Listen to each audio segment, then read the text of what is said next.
Selamat berjumpa pada kuliah kali ini, dan pada hari ini kita akan membahas tentang genetika molekuler bakteri. Dan ini adalah pokok bahasan yang akan kita bahas pada kuliah kali ini. Pertama, kita akan meninjau lagi pengetahuan kita tentang perbedaan sel prokariot yang direpresentasikan oleh bakteri dan sel eukariot. Kemudian kita mereview kembali ekspresi gen atau juga dikenal dengan sentra dogma biologi molekuler. Kemudian kita akan bahas ekspresi gen pada prokariot dan juga pada eukariot. Kemudian kita akan bicarakan genom bakteri, kromosom dan plasmid yang ada pada bakteri. Selanjutnya kita akan bahas tentang plasmid pada bakteri, terutama tentang fungsi plasmid, tipe plasmid dan struktur plasmid. Kemudian pada bagian akhir kita akan melihat kegunaan plasmid dan aplikasinya pada bioteknologi. Nah, sekarang coba kita perhatikan, ini ada dua sel ya. Yang pertama kita kenal dengan sel prokaryotik sel, dan itu dipresentasikan oleh bakteri. Ini adalah gambar bakteri. Yang kedua adalah sel eukaryotik sel. Ini digambarkan oleh tumbuhan. Kalau dalam patogen itu ada juga jamur, juga termasuk eukariot. Nah, perbedaannya itu adalah pada eukariot, artinya dia mempunyai inti sel sejati.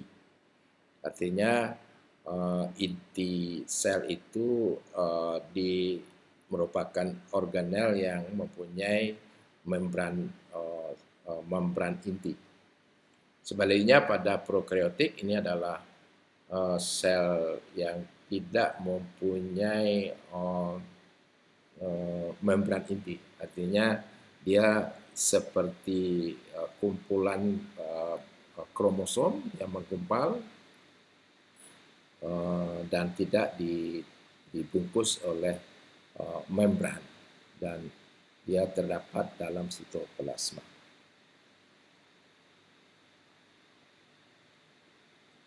Nah, kalau kita mengulang lagi sedikit tentang sentra dogma biologi, sentra dogma itu adalah jalur atau tahapan terjadinya transformasi dari DNA sampai protein melalui proses transkripsi. Jadi di DNA itu terdapat susunan basa atau susunan nukleotida yang menggambarkan mengandung informasi genetik, ditranskripsi menjadi messenger RNA, dan pada messenger RNA ini terdapat kodon-kodon yang akan diterjemahkan dalam proses translasi membentuk protein. Dan proses sentra dogma ini sama yang terjadi pada eukariot maupun prokariot. Cuman proses perbedaannya terjadi bahwa pada eukariot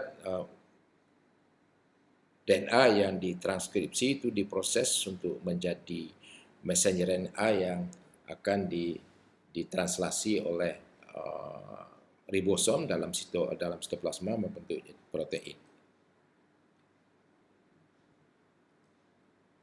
Nah, ini adalah dua sel. Yang pertama adalah bakteri atau sel representasi dari prokariot, dan sebelah kanan ini adalah eukariot.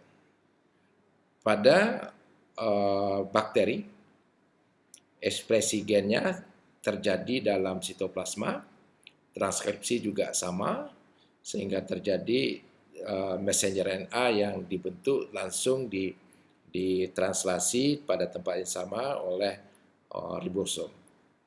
Dan sebelah kanan ini adalah representasi dari eukariot, di mana DNA akan ditranskripsi dalam bentuk menjadi messenger RNA yang masih pre-RNA yang akan diproses untuk membuang bagian-bagian yang tidak mengkodekan protein yang berasal dari intron, sehingga RNA yang siap untuk ditranslasi akan ditransfer ke sitoplasma, dan pada proses sitoplasma akan terjadi translasi. Nah, itu adalah salah satu perbedaan ekspresi gen pada bakteri dengan eukariot. Itu adalah terjadi pada proses transkripsi, karena gen pada organisme eukariot ini mengandung ekson yang mengandung kode genetik dan intron yang tidak mengandung kode genetik, dan pada proses pematangan messenger RNA akan terjadi di sitoplasma.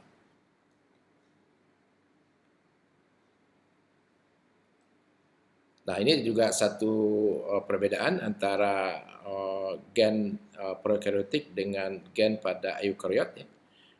Pertama, bahwa gen pada prokariot ini lebih banyak bersifat sistron atau polisistron. Ya, sistron itu gen, ya, jadi satu promotor terdapat 3 atau lebih open reading frame yang menghasilkan protein yang berbeda dengan satu promotor. Sebaliknya pada gen eukariot, satu promotor akan mengekspresikan satu jenis gen. Artinya yang kita juga kenal dengan monosistronik, ya. Artinya setiap gen mempunyai promotor yang spesifik.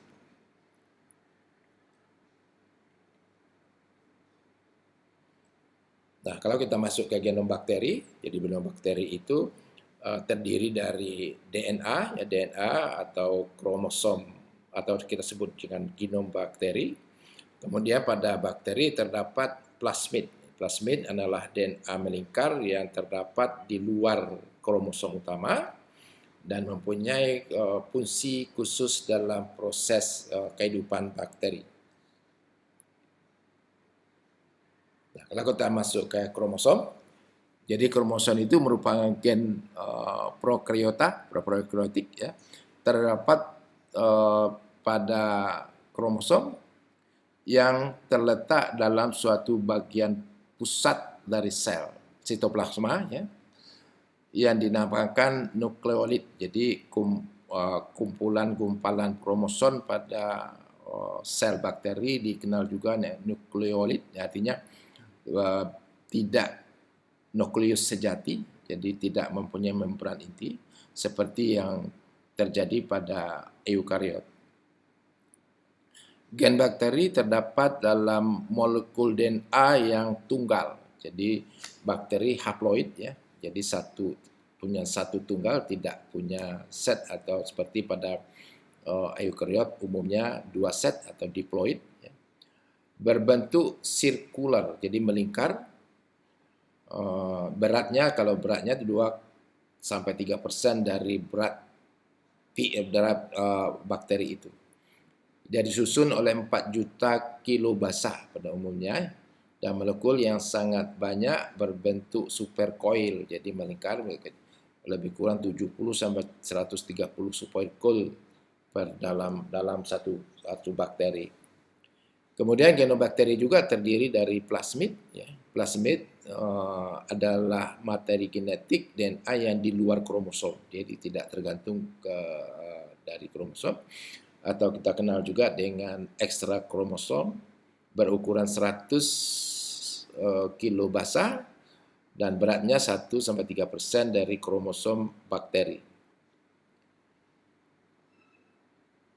Dan plasmid berada bebas dalam sitoplasma bakteri dan dapat berpindah dari satu spesies ke spesies lain, bahkan pindah kepada spesies yang berbeda. Jumlahnya mencapai 30 atau lebih, ya, jadi tidak tunggal dan tergantung kepada kondisi lingkungan yang akan menentukan berapa jumlah plasmid yang dibutuhkan oleh bakteri dalam proses kehidupannya. Dan ini adalah foto elektromikroskopik ya.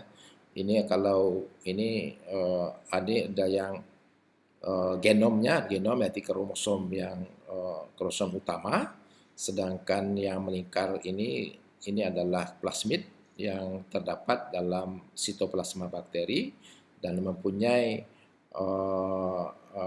fungsi khusus dalam kehidupan bakteri. Jadi plasmid ini ditemukan oleh Joshua Lederbach pada tahun 1952 dan beliau mendapatkan hadiah Nobel pada tahun 1958 atas penemuan plasmid yang ini. Nah, plasmid ini adalah DNA pendek yang melingkar ya, artinya melingkar dan double stranded ya, DNA biasa, dan dia akan terdapat dalam sitoplasma dan di luar kromosom atau genom bakteri yang terdapat pada sitoplasma bakteri.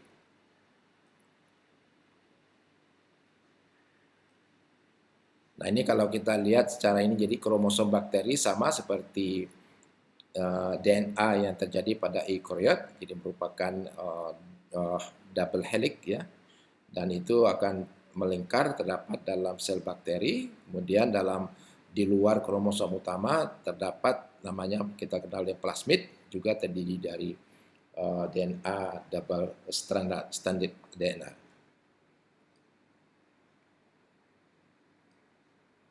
Nah, apa itu plasmid ya? Jadi plasmid adalah DNA melingkar sirkular yang independen, dia tidak tergantung pada kromosom utama, dan plasmid mengandung gen-gen diperlukan untuk kehidupan bakteri seperti tahan terhadap antibiotik dan juga toksin dan sebagainya. Kemudian plasmid ini banyak digunakan untuk proses rekayasa genetika, baik untuk tanaman, hewan, dan juga gen terapi untuk pada manusia.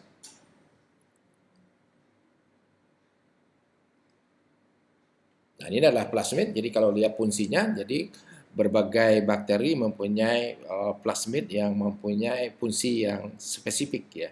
Pada rhizobium misalnya itu berperan sebagai fiksasi nitrogen. Streptococcus brood N berperan dalam penggunaan laktosa, sistem laktosa dan fosfatranspirasi dan juga metabolisme sitrat.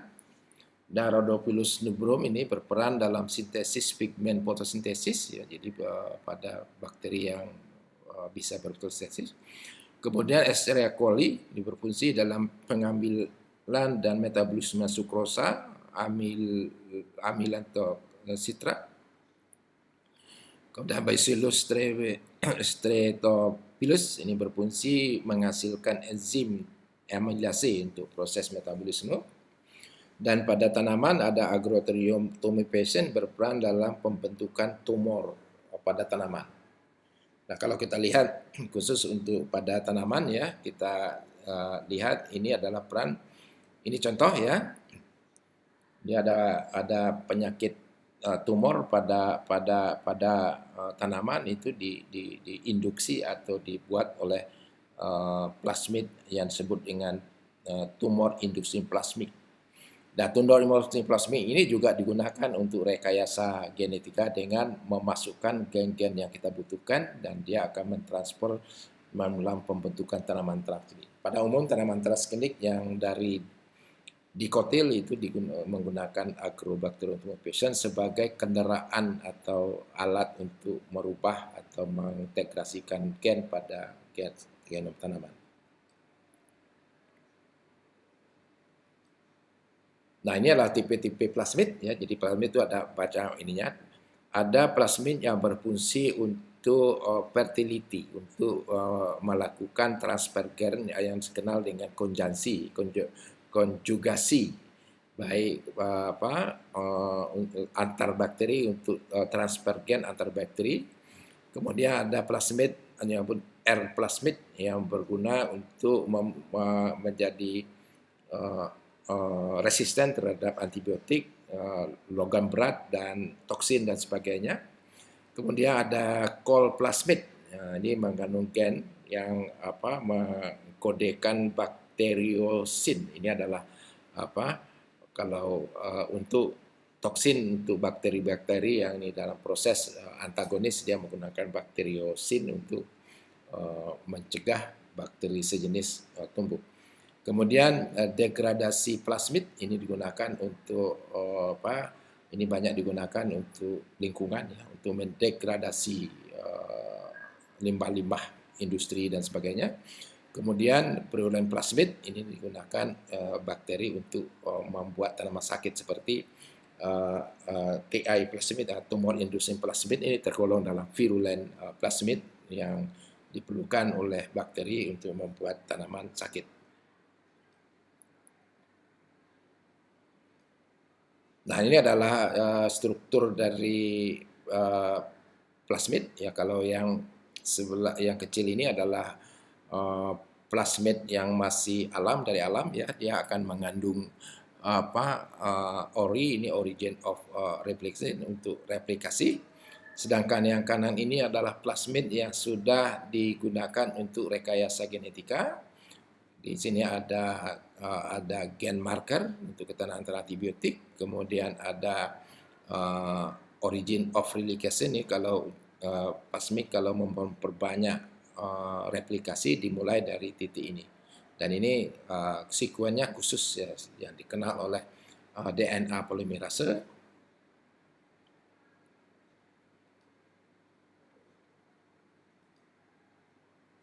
Nah, ini adalah contoh plasmid, ya, ininya. Jadi plasmid itu ada origin of replication atau ORI, ya. Kemudian ada selectable marker, itu digunakan untuk menyeleksi bakteri yang mengandung, biasanya digunakan dalam rekayasa genetika. Kemudian ada promotor yang digunakan untuk mengekspresikan gen-gen yang akan kita tempatkan pada plasmid. Kalau ada primer binding site, kemudian multiple cloning site, itu fasilitas plasmid yang kita perlukan dalam rekayasa genetika, baik untuk tanaman, hewan, dan juga untuk bakteri.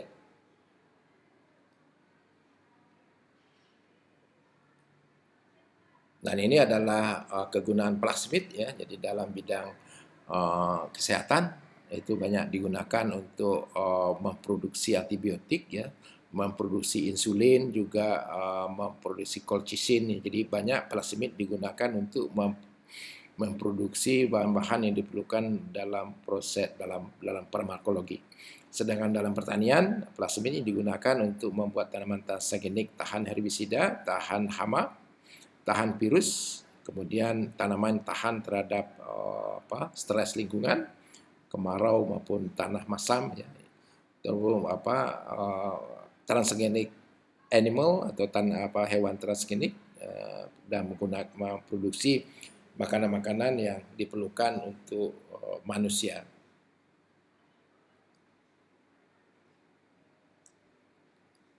Ini adalah contoh plasmid yang diperlukan dalam bidang pertanian. Kemudian kita akan menggunakan plasmid untuk membuat tanaman transgenik. Sedangkan pada bidang kesehatan kita menggunakan plasmid untuk terapi RNA. Jadi bagaimana kita membuat bakteri yang mengandung protein tertentu yang digunakan untuk menjadikan obat atau hormon yang diperlukan pada manusia. Nah, itu saya kira kuliah singkat yang kita inikan, dan mudah-mudahan saudara dapat mengikuti dan sudah untuk belajar dari berbagai sumber yang berhubungan dengan genetika molekuler bakteri.